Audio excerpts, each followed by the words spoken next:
Hi everyone and welcome to RevMax.com. In this video tutorial I want to demonstrate our campaign overview reporting.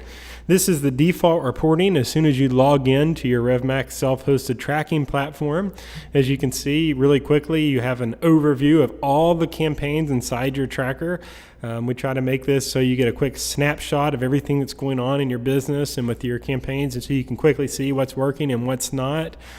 This same tab can be accessed by just reporting and campaign overview, but like I said, as soon as you log in, this is the default page that comes up.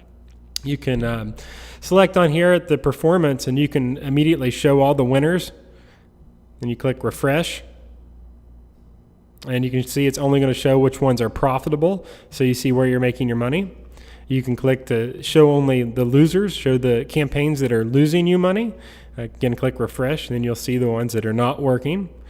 And then you can also have it to highlight the winners, so it's going to show both the losers and winners, but it's going to highlight the winning campaigns in green. Then you can also highlight the losers, and you can see that it's going to automatically do that without having to refresh it, so you can quickly identify which ones are losing you money. I'm going to go back to performance and all. You can select here to only show campaigns with activity, meaning only going to show campaigns that actually have clicks. You may find yourself, and like I do, over time you only have so many campaigns that are actually live, so you don't want to look through all the campaigns in your system because that could be a lot, especially if you do a lot of marketing. We have this new system that we developed, and it's called the favorites, and so on any of these campaigns you can make it a favorite by just clicking the star, and as soon as it turns orange then it's a favorite campaign.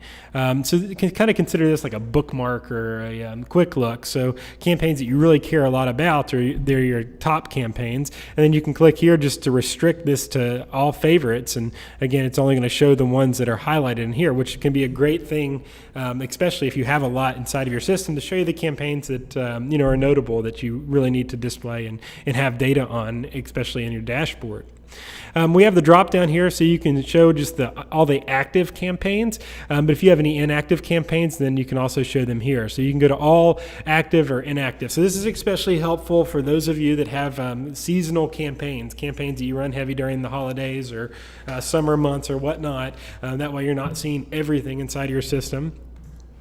On this drop down you can see the different types of campaign statistics, so either you're direct linking or you're having landing page campaigns or you have full-blown path, or what I also like to call funnels, so you can restrict to any of those.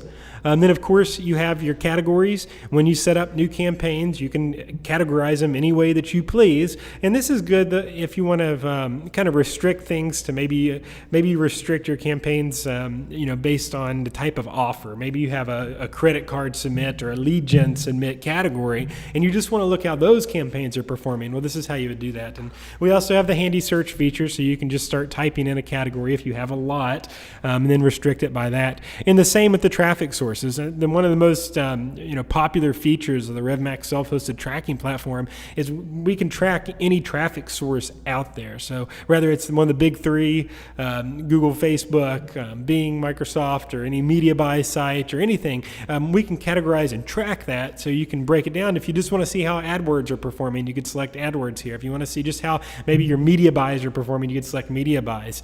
So that's a really helpful feature. Then of course you have your time zone here. I'm on Central Time, so I always select America, Chicago, but you can select this wherever you are in the world. This is also helpful if your traffic source reports on a certain time zone. You can set this to reflect that specific traffic source, so you can make sure that all your numbers and statistics are in alignment. I use this all the time. This is something I told Bill that without a doubt we have to make sure that we do include in our self-hosted tracker. It's a little bit, I guess you could say it's a little bit challenging from a coding standpoint to actually put this in there, but it's probably one of my most used features, because I'll log into each one of my traffic sources each day or each week to align my data, and I want to make sure that I'm looking at the same thing on my end that I am the traffic source. So the time zone is very important with that. Each one of these campaigns, each one of these columns rather, can be sorted. So if you want to just see, your heavy hitters and profit, you can sort by ascending or descending. Same for cost per click, earnings per click, ROI, or any of these columns. You can just quickly sort them through there. If you scroll down here, you can see we paginate it. We restrict it to 50 a page. That's basically just to keep your page loading quickly. So if you want to see more, you just click next, or you can jump to the end. In this particular install, there's 107 campaigns, so there's about 2 1/3 of a page that shows that. So that's the campaign overview, and like I said, that's the default page you see as soon as you log in, or it's just reporting and campaign overview.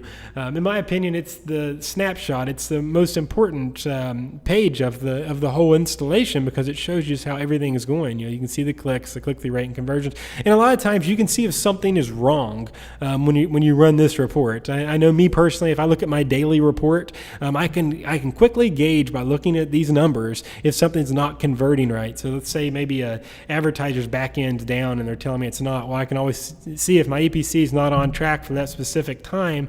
I know that there's an issue going on. So my favorite piece of reporting in the whole self-hosted tracker.